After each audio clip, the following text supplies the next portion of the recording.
Yo lo que creo, aunque no sea muy simpático decirlo, es que la libertad de expresión,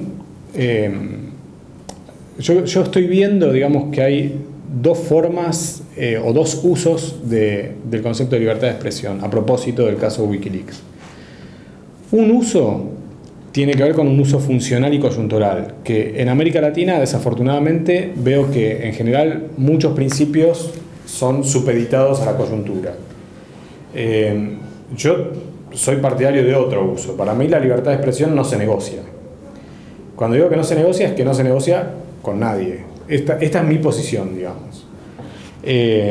También creo que el gobierno ecuatoriano, igual el gobierno de Ecuador, igual que otros gobiernos de América Latina, que casi todos los gobiernos de América Latina, sean de derecha o sean de populismos, digamos, de centro-izquierda,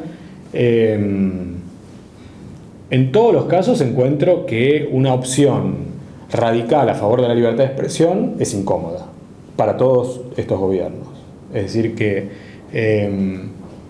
en muchos casos observo que hay gobiernos que apoyan la libertad de expresión cuando se trata de aplicárselas a su adversario, pero no siempre la juegan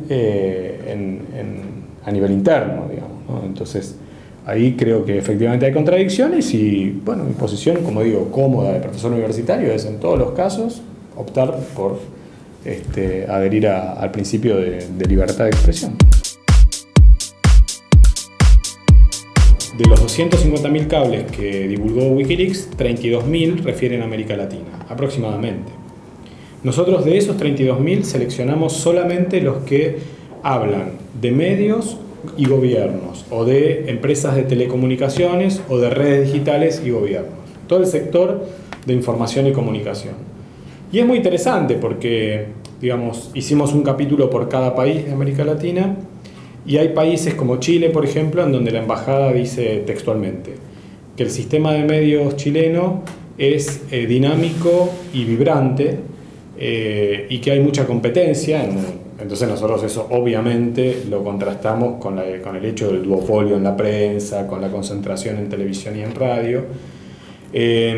Pero claramente Chile para la embajada estadounidense no es un país de conflicto con el sistema de medios, no lo hubo, o sea, no hubo conflictos entre gobiernos y medios. No es el caso de Venezuela, Ecuador, Bolivia, Argentina, Brasil, Uruguay, digamos, en una medida mucho más modesta, o incluso de México, digamos, ¿no? O sea, son países, estos últimos, donde sí hay conflicto, donde los dueños de los medios de comunicación van a la embajada estadounidense a denunciar a sus gobiernos. Lo que revela estos cables es que la embajada es mucho menos agresiva con los gobiernos latinoamericanos de lo que son las propias élites económicas con esos mismos gobiernos, ¿no? O sea, la élite brasileña, los dueños de los medios en Brasil, la élite argentina, los dueños de los medios en la Argentina, son mucho más agresivos con el gobierno de lo que es la embajada, que la embajada en general lo que hace es proteger los intereses económicos de Estados Unidos en cada uno de los países, y en ese sentido trata con una perspectiva mucho más pragmática de bajar los decibeles del conflicto y de proteger sus intereses.